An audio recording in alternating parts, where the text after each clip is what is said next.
Hello everyone, welcome to VK classes. आज हम लोग क्लास 10th के सब्जेक्ट मैथ्स का चैप्टर नंबर 1 रियल नंबर का एक्सरसाइज 1.2 करने वाले हैं, जो कि कंप्लीट वीडियो होगा एनसीईआरटी का एक्सरसाइज 1.2 का। पिछली वीडियो में हम लोग देखे थे एक्सरसाइज 1.1 और इंट्रोडक्शन वीडियो। इंट्रोडक्शन आप ज़रूर देख के आइए, क्योंकि इंट्रोडक्शन के बाद ये आपको समझ में आएगा। इंट्रोडक्शन में मैंने कहा था कि आपको प्रूविंग वाला क्वेश्चन मैं एक्सरसाइज में कराऊंगा, जो कि यहीं पे कराऊंगा मैं एक्सरसाइज में, जो कि इसमें टोटल 3 क्वेश्चन है। तीनों क्वेश्चन को इसी वीडियो में सॉल्व किया जाएगा। चलिए बिना टाइम वेस्ट किए हम स्टार्ट करते हैं वीडियो को नेक्स्ट पेज से। यहाँ पे फर्स्ट क्वेश्चन हमारे पास आ जाता है, जो कि प्रूव करना है। Prove that under root 5 is irrational number. Under root जो 5 है उसको हम इरेशनल नंबर प्रूव करना है। इस जिस मेथड से हम इसे प्रूव करते हैं उस मेथड का नाम है हमारा कॉन्ट्राडिक्शन मेथड। Contradiction method. इसी मेथड से हम इसको प्रूव करेंगे, कंप्लीट प्रूव करेंगे, जो कि हमारे एनसीईआरटी में भी गिवन है कॉन्ट्राडिक्शन मेथड। चलिए हम इसे कैसे प्रूव करेंगे स्टार्ट करते हैं। इसमें हम पहले मान लेते हैं कि अंडर रूट 5 जो है रैशनल नंबर है। लेट करते हैं हम पहले, let that under root 5 is a rational number.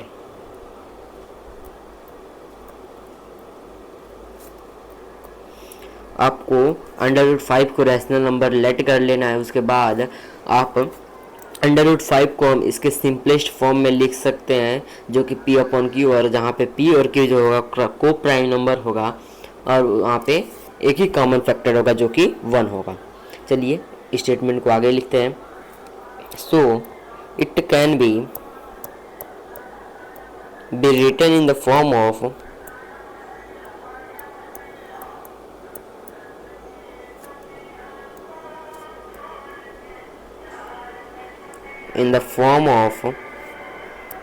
P upon Q। यहाँ पे आप लिख सकते हैं simplest form of P upon Q, where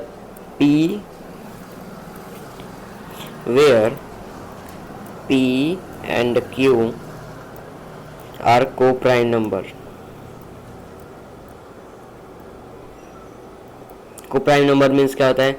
ऐसे नंबर जिसका कॉमन फैक्टर ओनली 1 हो, मीन्स उसका जिसका HCF जो हो वो सिर्फ 1 हो, विथ कॉमन फैक्टर 1 लिख सकते हैं यहाँ पे, विथ कॉमन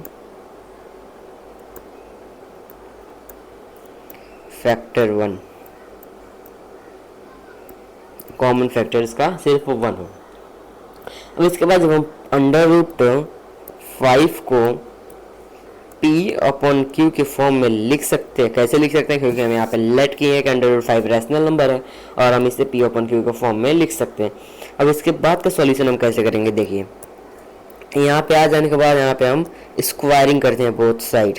यहाँ पे आप करेंगे स्क्वायरिंग बोथ साइड।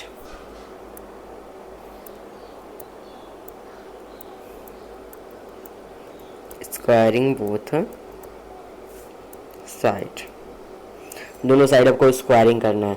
कैसे स्क्वायरिंग करेंगे? आप देखिए under root 5 whole square is equal to P upon Q square.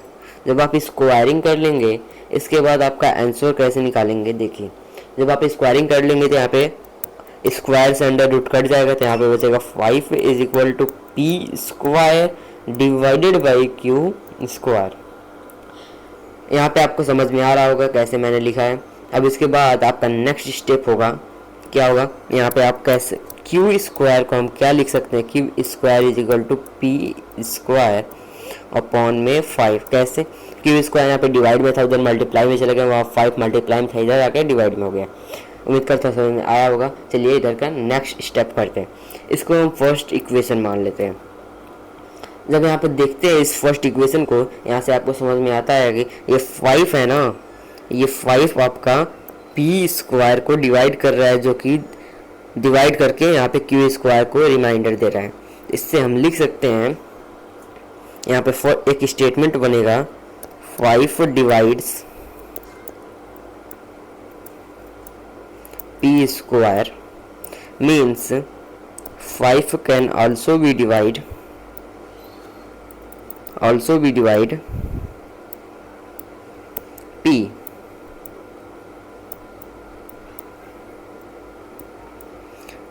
इसको आप एक स्टेटमेंट नंबर 2 नाम दे दीजिए, क्योंकि यहाँ पे आपको स्टेटमेंट दिया हुआ, इसको आप इक्वेशन नहीं बोल सकते हैं। चलिए अब यहाँ पे नेक्स्ट स्टेप करते हैं, यहाँ पे इसी स्टेटमेंट को यहीं पे छोड़ देते हैं।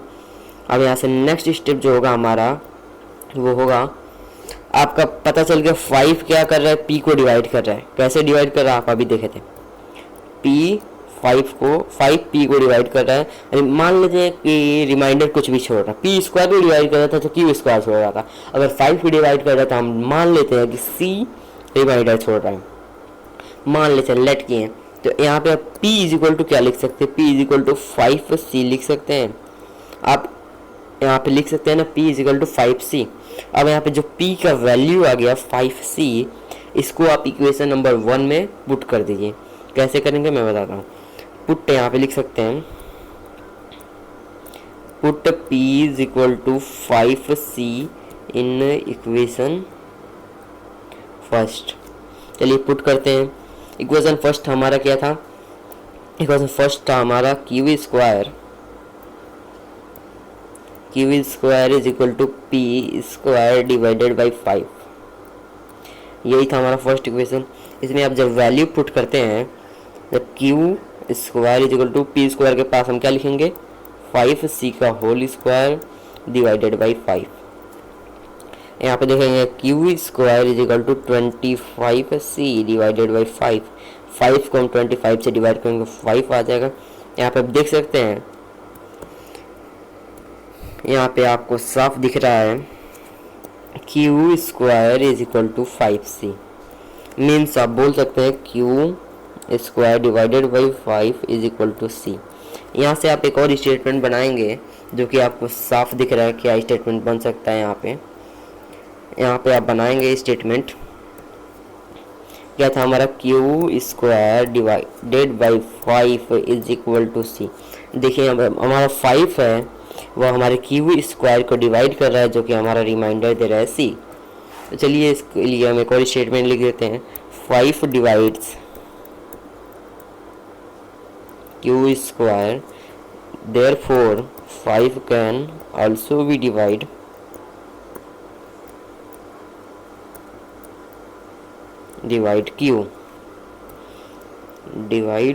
क्यू। इसको आप दे दिए स्टेटमेंट नंबर 3। अब आप देखेंगे, कंपेयर करेंगे। कैसे कंपेयर करेंगे, यहाँ पे आप कंपेयर करेंगे,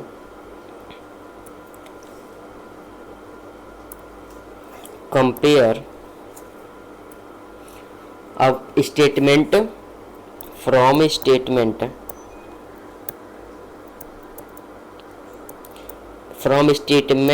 first and second, second and third statement से आप क्या बता सकते हैं।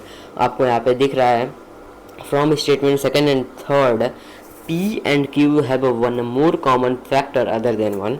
यहाँ पे जो p और q है वो एक और कॉमन फैक्टर उसके पास है 1 से अलग, दैट इज क्या है, हमारा 5 है। क्योंकि आपको 5 डिवाइड करता है q को, वही हमारा HCF p और q का HCF एक और आ गया जो कि 5 और 1 पहले से था। लेकिन ये कॉन्ट्राडिक्ट करता है कि p और q क्या है, को प्राइम नंबर में से उसका HCF सिर्फ 1 होना चाहिए। लेकिन जब हम यहाँ पे सॉल्व किए तो इसका HCF तो हमारे पास 5 भी आ गया है। तो चलिए इसको हम कैसे लिखेंगे, from statement first and second, from statement first and second p and q have one more common factor other than 1, one more common factor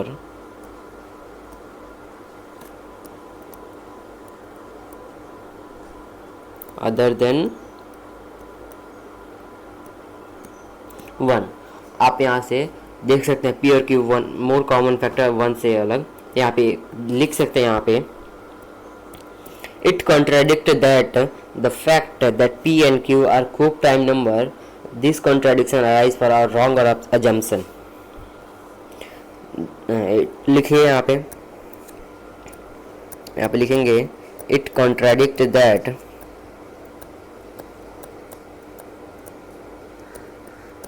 the fact that P and Q are co-prime number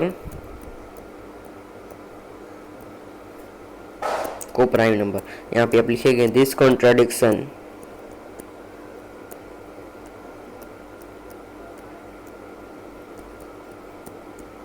arise for our wrong assumption, arise from our wrong assumption। ये contradiction हमारे wrong assumption से arise हुआ है। तो आप hence लिख सकते हैं देयरफॉर √5 इज इरेशनल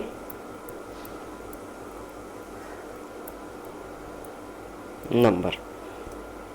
यही था हमारा कंप्लीट सॉल्यूशन जो कि √5 के हम लोग प्रूफ कर दिया है इरेशनल नंबर, जो कि कुछ ज़्यादा ही बड़ा सॉल्यूशन हो गया है इसका।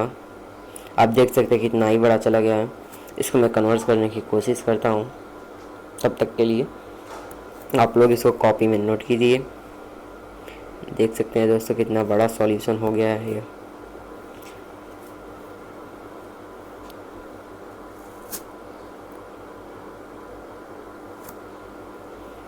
यहाँ पे हमने √5 को कम्प्लीटली प्रूफ कर दिया है इरेशनल नंबर। अब हमें यहाँ पे प्रूफ करना पड़ेगा जो कि नेक्स्ट क्वेश्चन में दिया गया है, वो है यहाँ पे 5 आएगा P/5 यहाँ पे, जो कि नेक्स्ट क्वेश्चन है उसके हम प्रूफ करना पड़ेगा।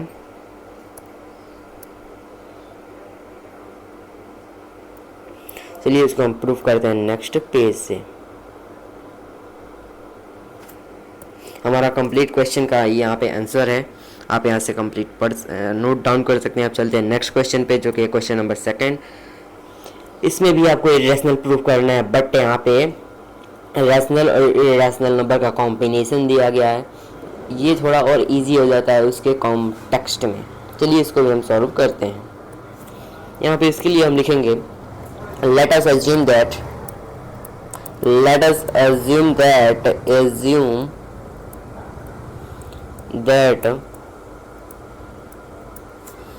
3 plus 2√5 is 3 plus 2√5 is a rational number।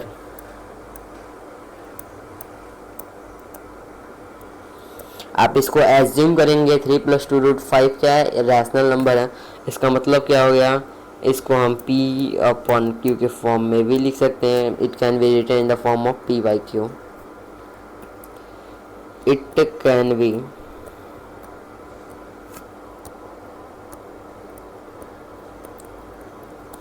in the form of P/Q of P/Q।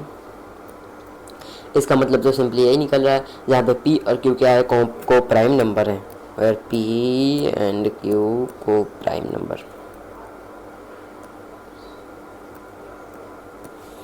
P and Q क्या है, को प्राइम नंबर। आपका फर्स्ट यहाँ पे आप स्टेटमेंट लिखेंगे वो कंप्लीट हो गया। अब इसके बाद थोड़ा सा इसमें मैथ डालिए। कैसे मैथ डालेंगे देखिए, यहाँ पे आपका क्या है 3 + 2√5 क्या है, 3 + 2√5 इज इक्वल टू P/Q। आप यहाँ पे जो भी रैशनल और इरेशनल का कॉम्बिनेशन है, इसमें से आप इसको सेपरेट कीजिए। यहाँ पे इरेशनल है, इधर रैशनल है। इस रैशनल को आप इधर रैशनल के पास ले जाइए, इरेशनल को अकेले छोड़ दीजिए। कैसे करेंगे देखिए, यहाँ पे 2√5 is equal to P/Q, minus में आपका क्या जाएगा 3। अब इसके बाद आप कैसे करेंगे, यहाँ पे देखिए, यहाँ पे √5 इज इक्वल टू P/√5। यहाँ पे आप डायरेक्ट मत कीजिए, यहाँ पे आप पहले इसका एलसीएम ले लीजिए। 2 वैसे भी आप कर सकते थे, लेकिन यहाँ पे पहले एलसीएम ले लिया। एलसीएम में इसका हम Q ले लेते हैं। यहाँ पे आएगा P-3Q, P-3Q, 3 + √3 - 3Q आ गया। यहाँ पे जब आप एलसीएम ले लेंगे तो इसके बाद अब आप इस 2 को इधर ले आइए डिवाइड में। कैसे लाएंगे देखिए कैसे लाएंगे। यहाँ पे अब आप अंडर रूट 5 को सेपरेट लिखिए is equal to P minus 3q divided by 2q। 2q कैसे है, यहाँ पे 2 आ गया डिवाइड में। तो यहाँ पे आप देख सकते हैं यहाँ पे कॉन्ट्राडिक्शन अराइज हो रहा है। यहाँ पे देखिए इरेशनल नंबर है, यहाँ पे देखिए रैशनल नंबर। इरेशनल रैशनल की इक्वल कभी भी नहीं हो सकता, इसलिए हमारा रॉन्ग हो जाता है, इसलिए हमारा कॉन्ट्राडिक्शन रॉन्ग हो जाता है। तो हमें एज्यूम किया था वो भी रॉन्ग हो जाता है। चलिए यहाँ पे लास्ट का स्टेटमेंट लिख देते हैं।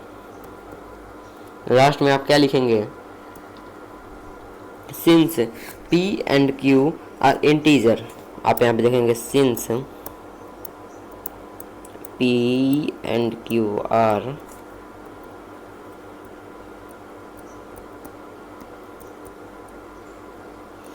देखेंगे p और q क्या है, इंटीजर है। देयरफॉर आप p minus 3q divided by 2q is rational.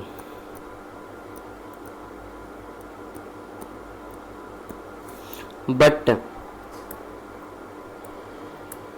we know that under root 5 is rational, but we know that statement लिखना पड़ता है दोस्तों, एग्जाम में स्टेटमेंट से ही मार्क्स मिलेगा। But we know that under root 5 is irrational. So therefore यहाँ पे हम लिख सकते हैं this contradiction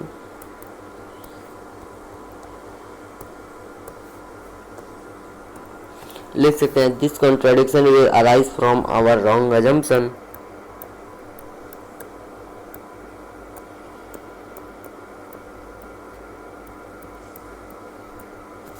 is arise from our wrong assumption। ये कॉन्ट्रोडिक्शन हमारे रॉन्ग अजम्पशन से अराइज हुआ है।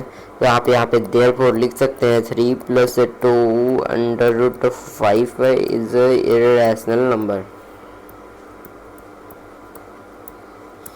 इरेशनल नंबर आप यहाँ पे इसको भी हम प्रूफ कर दिए हैं। देखिए कैसे किए हैं, तो आपको एकदम इजी लगा होगा पिछले वाले क्वेश्चन से, क्योंकि पिछला वाला थोड़ा सा लॉन्ग हो गया, लंबा चला गया पिछला वाला आपका, लेकिन ये उससे थोड़ा सा इजी है। कैसे इजी है आप देख रहे हैं, कितना इजी लग रहा है आपको। ऐसे ही आप सारा क्वेश्चन इस एक्सरसाइज का वो इजी लगने लगेगा। यहाँ पे आप देखेंगे जो कि आपका सॉल्यूशन है, इसको मैं एक पेज पे कन्वर्ट कर दे रहा हूँ। यहाँ पे पिछला वाला सॉल्यूशन यहाँ पे है, इसका सॉल्यूशन यहाँ पे है। चलते हैं क्वेश्चन नंबर 3 पे। क्वेश्चन नंबर 3 में भी आपको प्रूफ करना है इरेशनल नंबर। देखिए यहाँ पे दिया prove the following as irrationals. आप फर्स्ट दिया है 1/2 1/√2, इसको आपको इरेशनल नंबर प्रूफ करना है। ये थोड़ा और इजी हो जाता है हमारे लिए। कैसे देखिए, इसमें भी आपको सेम वही चीज़ करनी है। फर्स्ट स्टेटमेंट कैसे लिखना है, let us assume that 1/√2 is rational. यहीं पे लिख देता हूँ मैं, late us assume that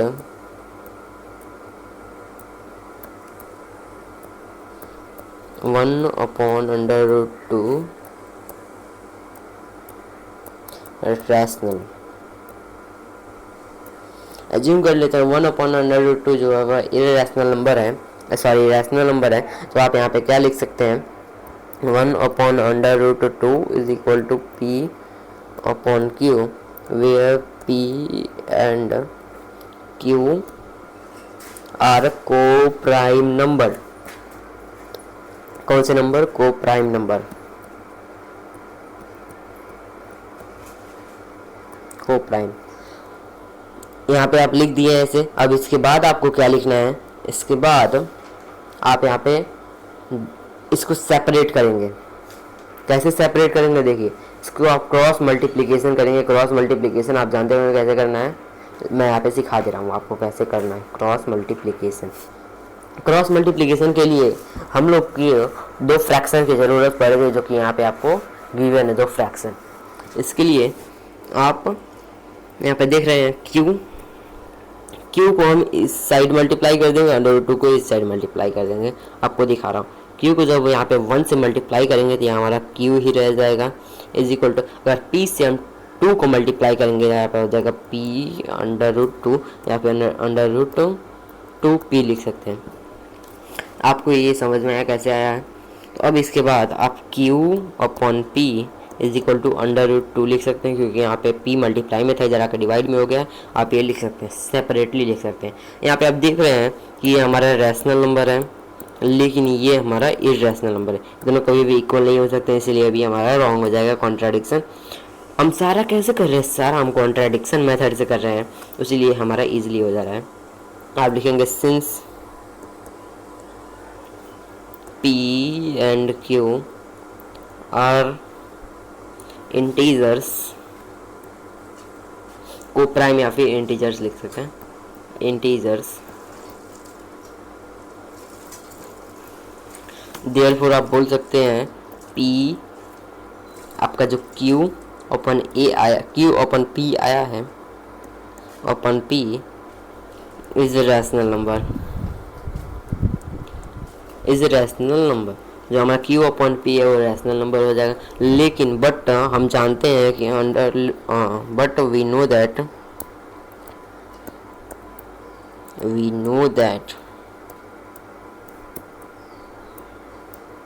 under root 2 is irrational number. हम जानते हैं अंडर रूट 2 क्या है? इर्रेशनल है। इसीलिए this contradiction is arisen from our wrong assumption. आप लिखेंगे दिस कॉन्ट्राडिक्शन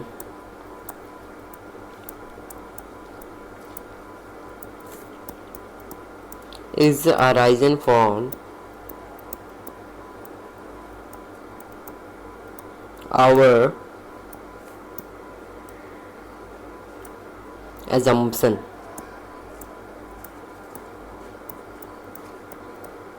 तो देयरफॉर आप बोल सकते हैं 1 upon under root 2 is irrational number.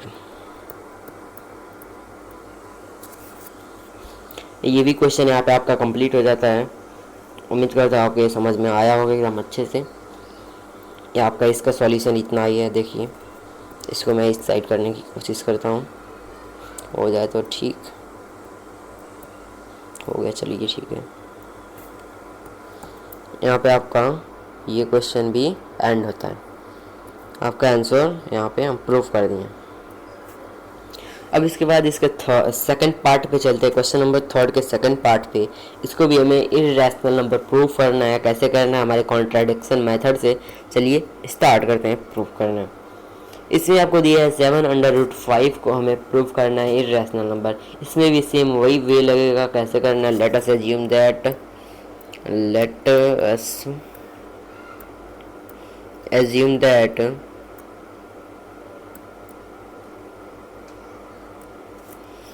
7/5 is a rational number। So आप इसको कैसे लिख सकते हैं? देखिए 7/5 is equal to P upon Q, जहाँ पे p and q are coprime, क्या थे?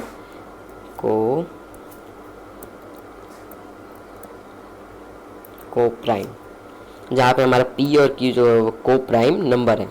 आप इसको जैसे हमने पिछला वाला क्वेश्चन किया था वैसे इसमें भी हम सेपरेट करेंगे। कैसे करेंगे? यहाँ पे अंडर रूट 5 को हम सेपरेट करेंगे, इधर p अपॉन क्यू, इधर 7 देखिए मल्टीप्लाई में है, इधर आके जाएगा हमारा डिवाइड में। तो आप इसको अच्छे से लिख लीजिए। कैसे लिखेंगे? यहाँ पे हमारा आ जाएगा 7q।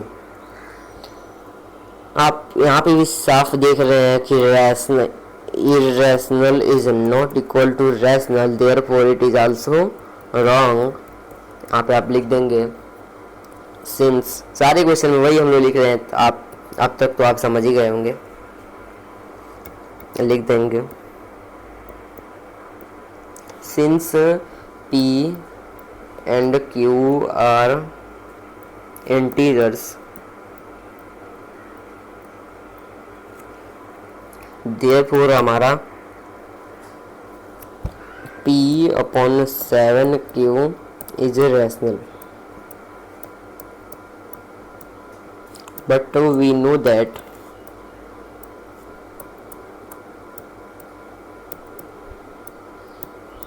under root 5 is irrational. सो अब यहाँ पे हम क्या करेंगे, इरेशनल यहाँ पे हो गया। अब इसके बाद आप करेंगे this contradiction is arising from our wrong assumption.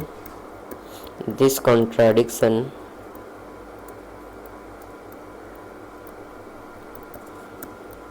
is arising from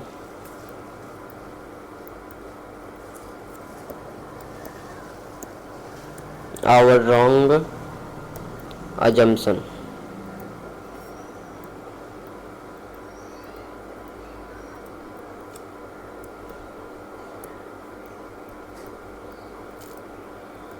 assumption therefore आप यहाँ से बोल सकते हैं 7/5 is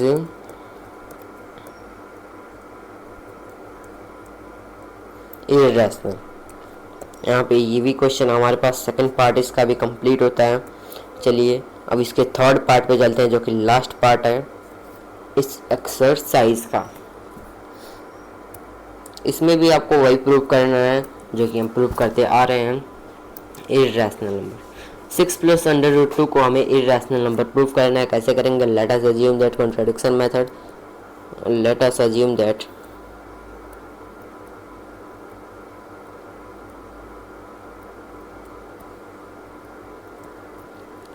6 +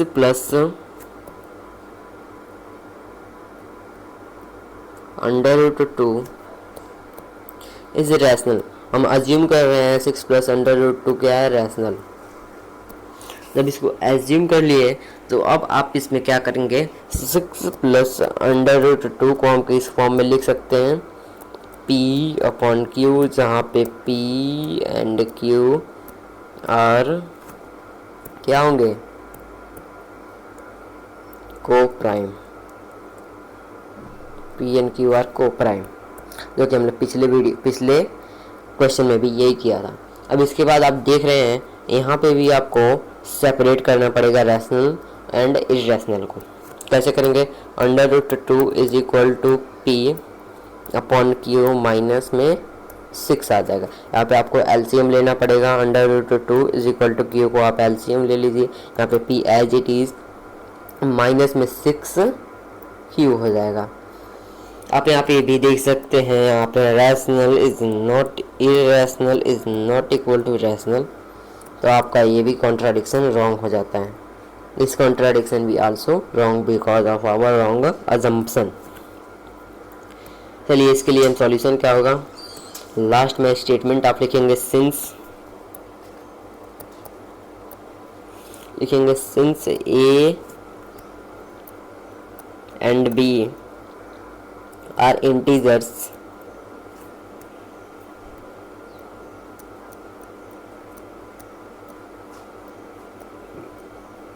A और B हमारा इंटीजर है, तो आप क्या कर सकते हैं, देयरफॉर हमारा क्या हो जाएगा, यहाँ पे हम P और Q लिए है ना, P और Q हमारा इंटीजर है,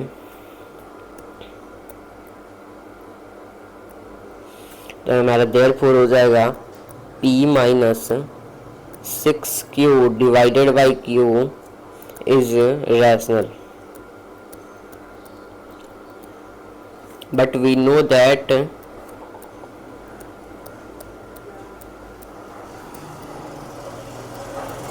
√2 इज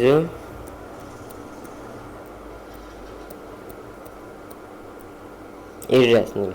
इसके लिए हम क्या करेंगे, दिस कॉन्ट्राडिक्शन, हमारा contradiction is arisen from our wrong assumption. लिखेंगे यहाँ पे दिस कॉन्ट्राडिक्शन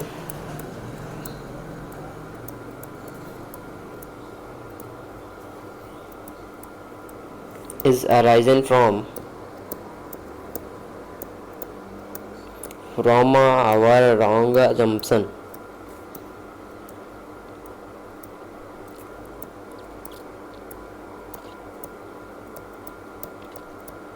ये कॉन्ट्राडिक्शन हमारे रॉन्ग अजम्पशन से अराइज हुआ है, तो देयरफॉर आप बोल सकते हैं 6 plus under root 2 is irrational. ये हमारा आंसर हो जाता है। यहाँ पे आप देखेंगे, यहाँ पे भी वही सेम करना था जो कि हम लोग पिछले पार्ट से करते आ रहे थे। यहाँ पे भी आपका आंसर आ जाता है। इसी क्वेश्चन के साथ हमारा एक्सरसाइज 1.2 भी कंप्लीट होता है। इस वीडियो को देखने के लिए आपको थैंक यू। अगर वीडियो समझ में आया होगा तो वीडियो को लाइक करें, शेयर करें और सब्सक्राइब करना ना भूलें। बेल आइकन को भी प्रेस कर लीजिएगा। मिलते हैं अब नेक्स्ट वीडियो में, जिसमें हम करेंगे पॉलिनोमियल से स्टार्ट। चलिए मिलते हैं नेक्स्ट वीडियो में, तब तक के लिए थैंक यू।